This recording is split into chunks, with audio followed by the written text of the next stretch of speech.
Неврологија и психијатрија наскоро ќе бидат преместени во централната зграда на Општа болница Струмица.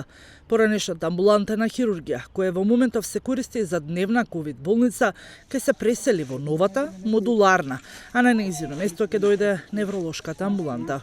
Просторот таму на хируршките амбуланти ќе биде пренаменет за амбуланти од другите одделенија, како што е неврологија, психијатрија и другите одделенија кои што имаат потреба интерно, кои што имаат потреба од простор за амбуланско лекување, амбулански прегледи на пациентите.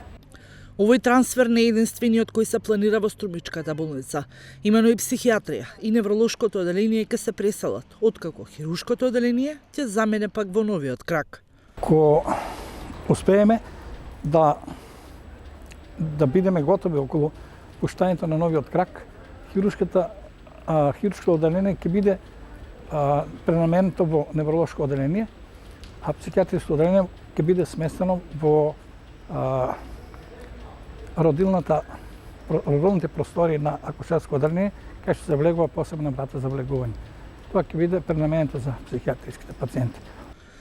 Зградата која во моментов ја користат неврологија и психијатрија ќе се врати на општина Струмица, а која ќе биде намената на истата, Гогов нема сознанија.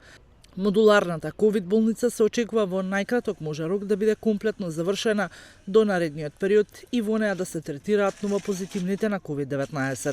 Со тоа ќе се олесни работата на медицинскиот персонал, а и пристапот ќе се поедноставни.